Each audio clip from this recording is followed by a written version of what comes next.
नित पावन शिव महापुराण की कथा संपूर्ण विश्व के कल्याण हेतु बाबा देवादिदेव महादेव की कृपा से, उनकी करुणा, उनकी उदारता से सिरपुर महाराष्ट्र की ये पवित्र पावन भूमि, जहाँ आप और हम सब बैठकर भगवान देवादिदेव महादेव की पवित्र पावन कथा का लाभ ले रहे हैं और अपने जीवन को सार्थक बना रहे हैं। सभी सिरपुर वासियों को बहुत बहुत साधुवाद है, जिन्होंने इस पवित्र पावन कथा का लाभ लिया है और अपने जीवन को कृतार्थ किया है। एक बार सभी सिरपुर वासियों के लिए जोरदार ताली बजाकर स्वागत, वंदन, अभिनंदन। कथा मंडप में विराजमान सभी संत, साधु, गुरुजन, ब्राह्मण जन, 30 साल की उम्र आती है और बच्चे कहते हैं कि अब हम तुम्हारी पुरानी मेथड से तुम्हारे साथ नहीं चल सकते, इसलिए अब हम तुम्हारे साथ नहीं रह सकते। 40 साल की उम्र आती है, फिर वापस वही दौर चालू होता है और बच्चा, तुम्हारा बेटा खुद अपनी पत्नी से कहता है कि मेरे बच्चों को जैसे मेरे पिताजी ने हमको संभाला, आज के ज़माने में हम हमारे बच्चों को नहीं संभाल पाते। 50 साल की उम्र आती है, बच्चे फिर हाथ से निकलने लगते हैं, तो याद आता है कि मेरे पिताजी उस समय पर मैं हूँ, तुझे चिंता करने की जरूरत नहीं, तुझे भय होने की जरूरत है। और हम अकेले नहीं, हम शंकर के साथ में, शंकर हमारे पीछे कदम से कदम मिलाकर चल रहा है, शंकर हमारे साथ में कदम से कदम मिलाकर आगे बढ़ रहा है। हम अकेले नहीं हैं। बाप जैसे बेटे को एक पत्र लिख कर दे देता है कि भय लगे तब, जब डर लगे तो इस पत्र को पढ़ लेना, उसी तरह शिव महापुराण की कथा कहती है जब भय लगे, जिंदगी में तुम्हें दुख और तकलीफ आए, तो यह पत्र शिव महापुराण ने भी दे दिया। श्री शिवाय नमस्तु, श्री शिवाय नमस्तु, एक पत्र दे दिया।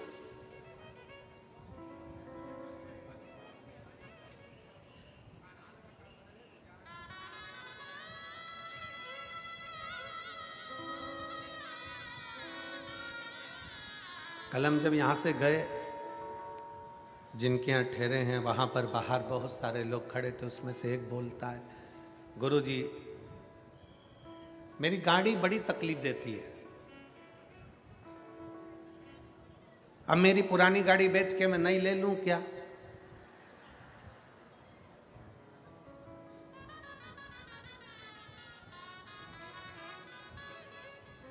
हमने उससे कहा, हम ज्योतिषी नहीं जानते कि हम तू नई ले कि पुरानी ले, हम तो इतना जानते हैं कि बंद गाड़ी को भी चला सकता है श्री शिवाय नमस्तुभ्यम। तेरी बंद गाड़ी के ऊपर भी अगर तूने दिल से लिख दिया श्री शिवाय नमस्तुभ्यम, तेरे ऑटो के ऊपर भी लिख दिया श्री शिवाय नमस्तुभ्यम, तेरी मोटरसाइकिल पर भी लिख दिया श्री शिवाय नमस्तुभ्यम, तो ये हमारा विश्वास कहता है कि वो अटकेगी नहीं, बढ़ ही जाएगी, आगे निकल ही जाएगी। इतना विश्वास शंकर देते हैं शिव महापुराण की विद्येश्वर संहिता में कि ये मैं जो दे रहा हूं ये साधारण नहीं है, मैंने लिखकर पर्ची तेरी जेब में डाल दी। जब माँ के गर्भ में बच्चा आता है ना, तो वो घबराता है, भगवान शंकर से कहता है मैं पृथ्वी पर जन्म नहीं लेना चाहता, मुझे नीचे क्यों भेज रहे हो? मैं जाऊंगा पृथ्वी पर जन्म लूंगा तो मेरा पेट कौन भरेगा?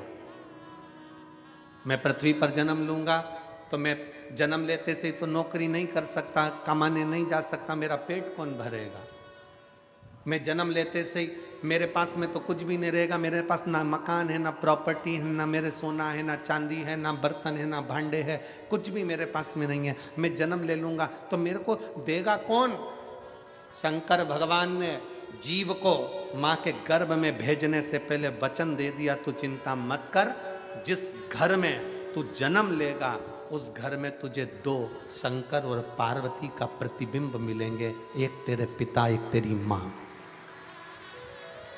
शंकर और पार्वती का प्रतिबिंब, शंकर पार्वती का स्वरूप मिलेंगे तेरे घर में, तेरे पिता और तेरी माँ। जब तक तू नहीं कमाएगा, जब तक तू छोटा रहेगा, माँ तुझे स्तनपान कराकर बड़ा कर देगी, बड़ा हो जाएगा माँ रोटी खिलाकर बड़ा कर देगी, समय आएगा माँ कपड़े भी पहनाएगी। तेरे पास में दो फरिश्ते शंकर पार्वती तेरे माता पिता ऐसे हैं जो तेरे को पूरा समझ लेना कि वो फरिश्ते तुझे मिले हैं कि तुझे कुछ नहीं करना है। तू रो रहा है, माँ दूध पिलाएगी, तुझे जाना है माँ कपड़े पहनाएगी। इससे बढ़कर और कौन मिलेगा तेरे को कि तेरे गंदगी भी माता पिता साफ करेंगे, तुझे यहाँ तक साथ ले लेके डोलेंगे, तुझे खिलाएंगे पिलाएंगे बड़ा करेंगे, तेरे ऊपर खर्चा पे खर्चा करेंगे और आखिरी में पूरी प्रॉपर्टी भी तुझे देंगे, मकान भी तुझे देंगे, जमीन भी देंगे, जेवर भी देंगे। तुझे कुछ नहीं करना है, तुझे तो केवल एक काम करना है कि मृत्यु लोक में अगर तेरा जन्म हुआ है तो कर्म अच्छा कर लेना, कर्म अच्छा कर लेगा तो जिंदगी में आगे फिर कुछ अच्छा मिल जाएगा।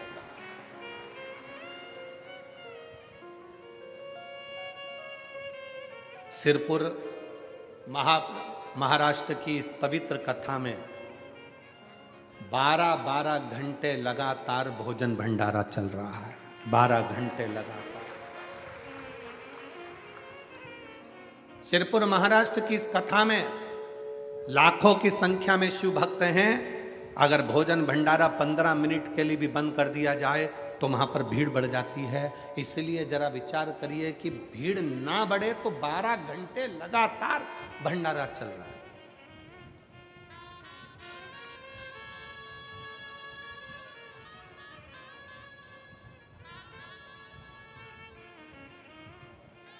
और मैं भंडारा चलाने वालों से विनती करूं, आप अपने दिल पर हाथ रखकर बोलना, भंडारे में चलाने वाली मां अन्नपूर्णा, चलाने वाला मेरा कुबेर महादेव, कुबेरेश्वर महादेव भंडारी बैठा हुआ है।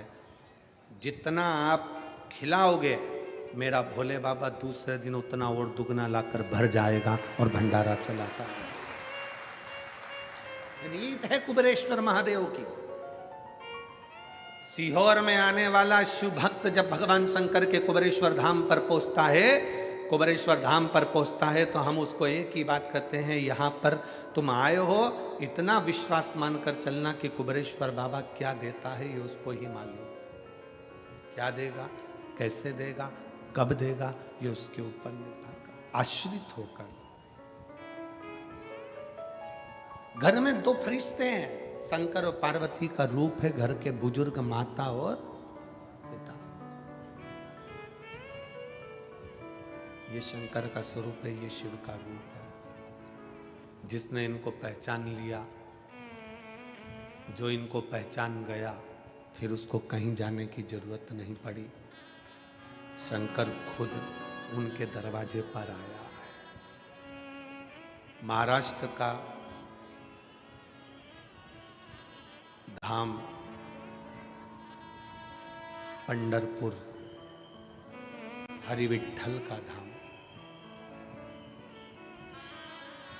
महाराष्ट्र का पवित्र धाम पंढरपुर, हरिविठ्ठल का धाम पंढरपुर। आप स्वयं जानते हो कि पौंडरीक अपने माँ बाप की सेवा कर रहा था और भगवान नारायण दरवाजे पर आकर खड़े हो गए थे। बोलो सही है? माँ बाप की सेवा कर रहे थे और दरवाजे पर हरिविठ्ठल आकर खड़े हो गए थे और पौंडलिक से कहते हैं कि तेरे दरवाजे पर बहुत सारी गंदगी कीचड़ पड़ा है, क्या करूं, कैसे खड़े हों। तब एक ईंट बाहर फेंक दी और उस ईंट पर कमर पर हाथ रखकर मेरे हरिविठ्ठल खड़े हो गए अपने भक्त को दर्शन देने। जिनके मस्तक पर, जिनके सिर पर, जिनके मस्तिष्क पर स्वयं शंकर भगवान विराजमान, स्वयं शिवलिंग। स्वयं शंकर जिनके मस्तक पर विराज।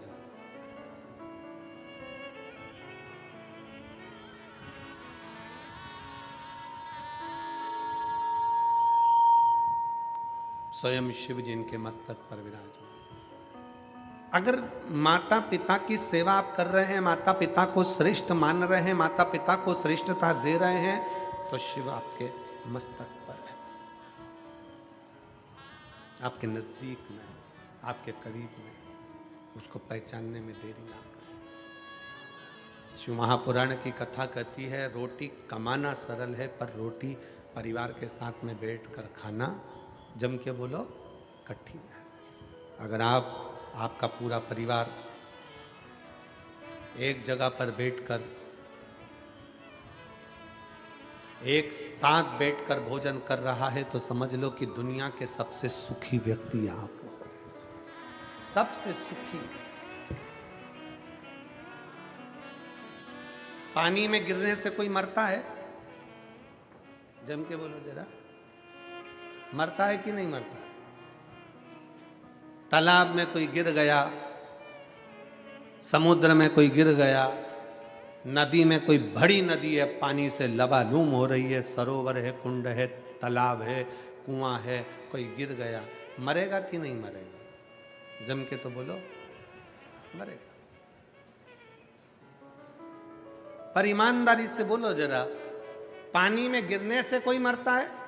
शिव महापुराण की कथा कहती है, पानी में गिरने से कोई नहीं मरता। पानी में गिरने से नहीं मरता। शिव पुराण की कथा कहती है, उसको तैरना नहीं आता इसलिए मरता है। पानी में गिरने से कोई नहीं मरता। मरता कब है? जब उसको तैरना नहीं आता। पानी में गिरने से क्या मरेगा? तैरना आता तो मरता क्या? पानी में गिरने से कोई नहीं मरता। मरता वो है जिसको तैरना नहीं आता। उसी तरह संसार में सब जन्म लेते हैं, परिवार में सब आते हैं, दुख सबकी जिंदगी में आता है, समस्या सबके जीवन में आती है, कष्ट सबके जीवन में आता है, पर पार वही उतरता है जिसको इस संसार सागर से तैरना आता है। दुख से परे, समस्या से दूर।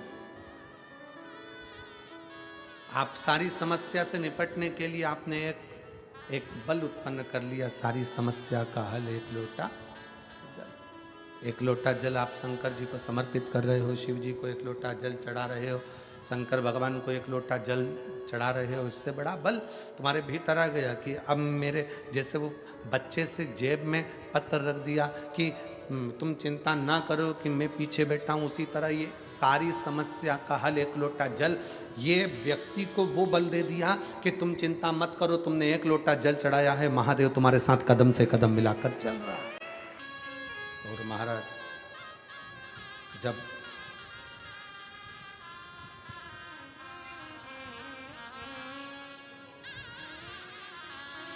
हम एक भरोसा अपने भीतर शंकर के प्रति जागृत करते हैं तो शिव हमारे करीब में आता चले जाता है। अजय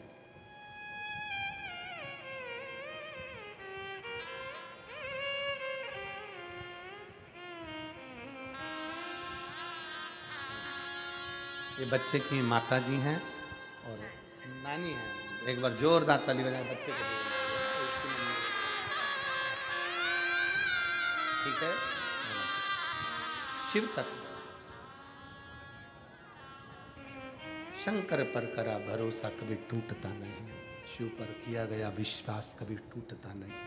आप जितना जितना जितना जितना शंकर पर भरोसा करोगे, शिव आपके करीब में आता चले जाए। क्या देगा, कैसे देगा, ये कोई नहीं जान सकता। शिव जी का परिवार ये सिखा रहा है कि सब एकजुट रहिए।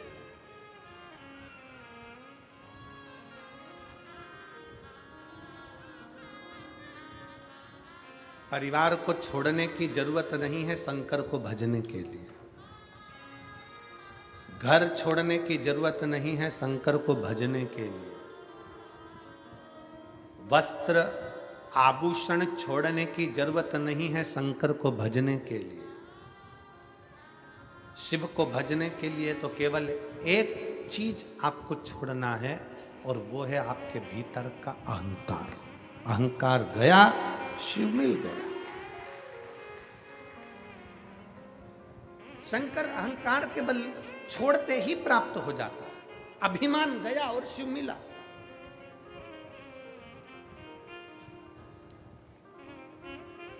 एक राजा की लड़की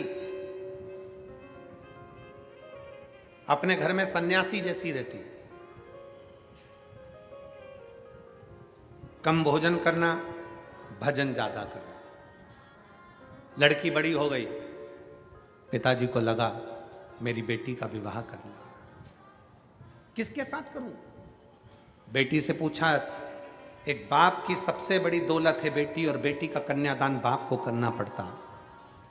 मैं तेरा कन्यादान करना चाहता हूं, मैं तेरी शादी करना चाहता हूं।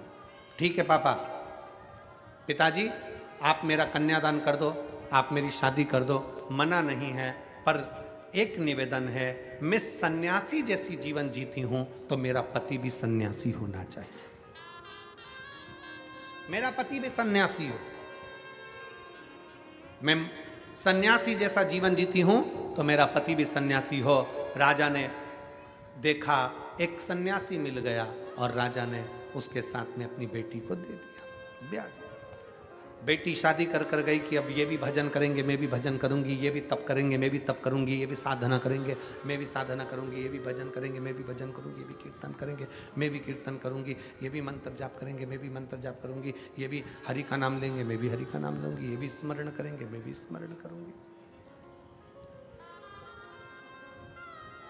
अच्छी जोड़ी हो गई, श्रेष्ठ जोड़ी है कि अब भजन में लग गए दोनों, कीर्तन में लग गए दोनों, स्मरण में लग गए।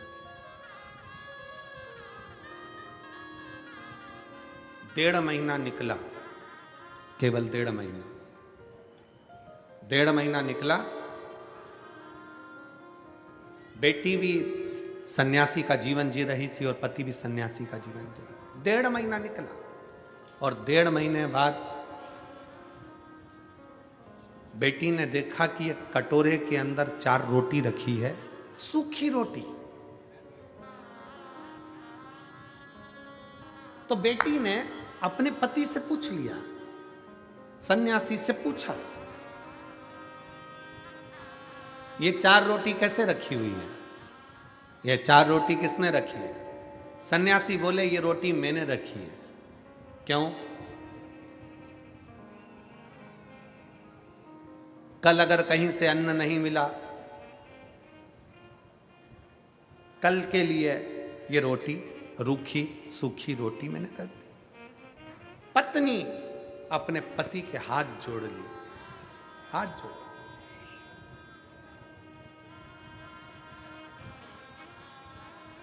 जो कल की चिंता करे वो सन्यासी हो ही नहीं सकता। जो कल की चिंता कर रहा है वो सन्यासी कैसे हो सकता है?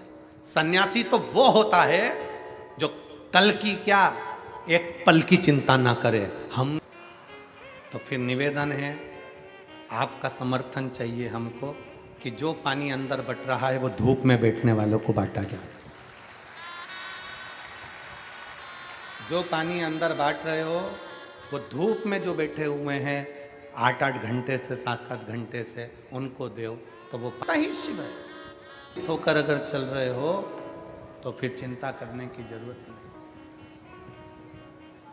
हम आपसे पूछे यहाँ किसके भरोसे पर बैठे हो? जम के बोलो जरा।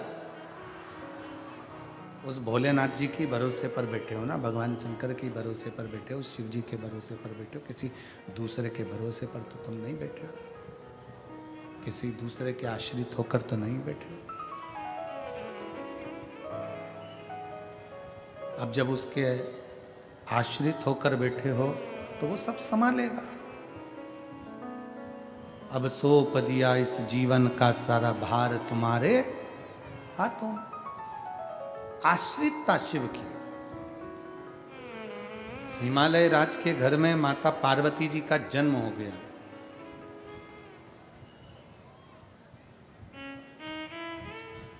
5 वर्ष की माता पार्वती जी नारद जी के मुख से सुन ली थी कि शंकर को भजना है और शिव अगर पति के रूप में मिल गए, शंकर अगर पति के रूप में मिल गए तो जीवन की सार्थकता सिद्ध हो जाए।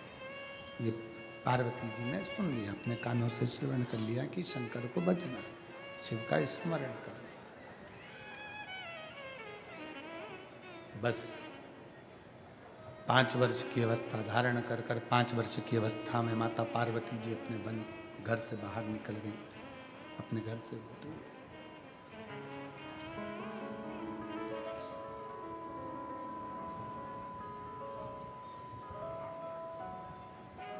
जंगल में पहुंच गई, वन के अंदर पहुंच गई और जंगल में गुफा के अंदर, एक वन के गुफा के अंदर उन्होंने प्रवेश किया। जंगल में पहुंच गई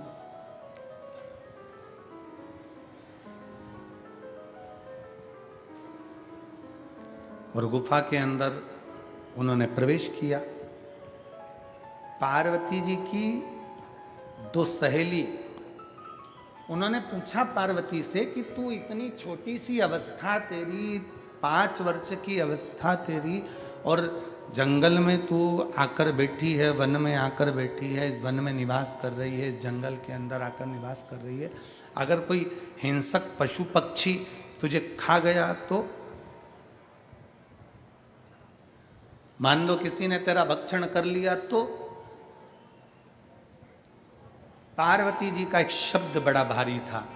पार्वती जी ने कहा, मैं जिस शंकर का भजन करने के लिए इस वन में, इस जंगल में आई हूं, अगर मैं शिव का भजन करूंगी, मेरे मुख से अगर कोई मंत्र का उच्चारण होगा, मेरे मुख से अगर कोई शब्द निकलेगा, तो जिसका शब्द निकल रहा है, मैं जिसको पुकार रही हूं, वो तो मेरी रक्षा के लिए आकर खड़ा होगा। तो फिर मुझे क्या चिंता करनी, मुझे क्या सोचना, मुझे क्या भय पाना।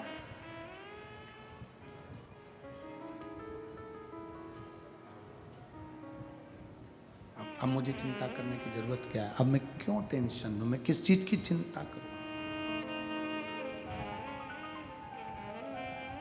एक पत्र है, उस पत्र में, मंत्र में वो बल है कि मेरा शिव मेरी साक्षी में होगा, साक्षी में। इस बेटे ने, उसकी माँ अबियल बेलपत्र लेकर गई, इस बेटे की पत्र, उसमें लिखा, रोते रोते मेरा बेटा घर आया, अब एग्जाम नहीं दूंगा। कि बेटे ने ये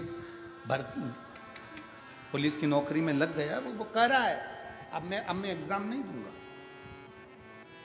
अब मैं परीक्षा नहीं दूंगा, रोते रोते घर आया, आज के बाद कभी एग्जाम नहीं दूंगा। परमा ने कहा, तू एक बार कथा तो सुन ले। कथा सुनी और बेटे ने कहा, अब मेहनत को 4 गुना करूंगा, फिर एग्जाम दूंगा।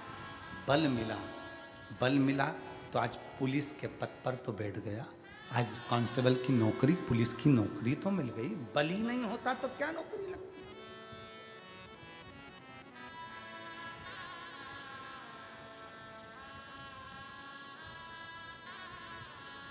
कौन जाएगा, कौन करेगा? एक बड़ा सुंदर चरित्र आता है महाराज जी, बहुत सुंदर कथा है। एक राजा की 4 पत्नियां थी, तुम्हारी एक ही अच्छी है।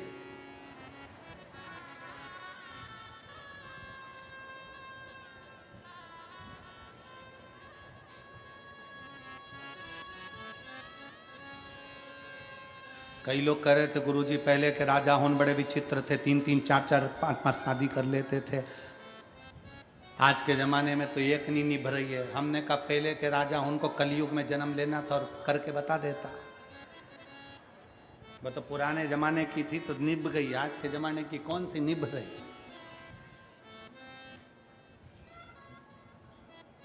एक राजा की 4 पत्नियां थी।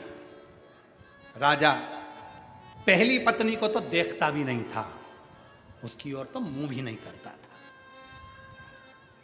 दूसरी पत्नी के पास बैठकर थोड़ा भोजन वगैरह करता था। तीसरी पत्नी के पास हंसी मजाक करता, बैठता, उठता, खाता पीता। और राजा की जो छोटी पत्नी थी, चौथे नंबर की, राजा को वो सबसे ज्यादा प्रिय थी। उसके बिना वो एक मिनट नहीं रहता, एक मिनट। इतना प्रेम, इतना प्रेम, इतनी आसक्त, इतनी सुंदर वो चौथी पत्नी की उसकी ओर आसक्त हो गया। थोड़ी हंसी मजाक भी करता, भोजन भी करता, समय भी निकालता, और चौथी के बिना एक मिनट भी नहीं। सुबह शाम दोपहर रात चौथे नंबर की पत्नी होना, चौथे नंबर।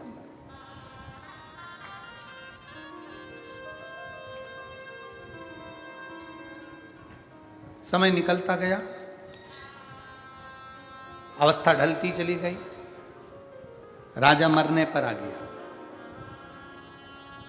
राजा ने पूरे नगर में सूचना कर दी, मैं मरूंगा तो मेरे साथ मेरी एक पत्नी मेरे साथ जाना चाहिए।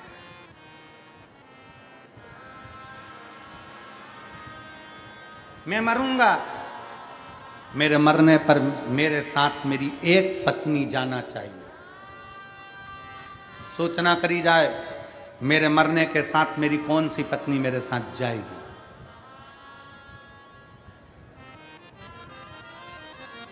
पूछा, महाराज आप किसको ले जाना चाहते हो?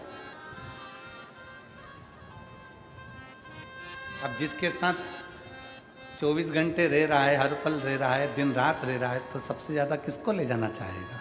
चौथी को। राजा ने कहा, हमारी चौथी पत्नी को बोलो तैयारी करे, वो हमारे साथ जाएगी। जैसे ही चौथी पत्नी को मालूम पड़ा, उसने कहा पागल हो गया,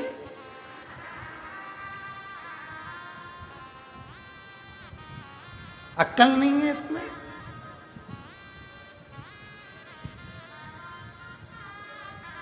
ये चांगला है क्या? इस व्यक्ति इतनी अक्ल नहीं। अभी इतनी तो मेहनत होना चाहिए, इतनी तो अकल होना चाहिए। ये मरे तो इसके साथ मैं भी मरूं।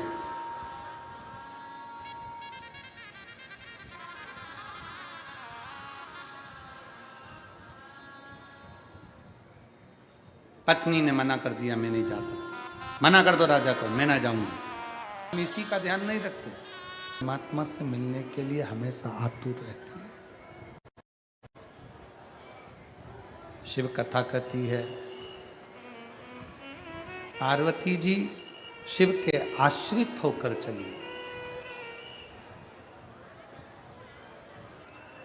इतनी माता पार्वती जी की आश्रित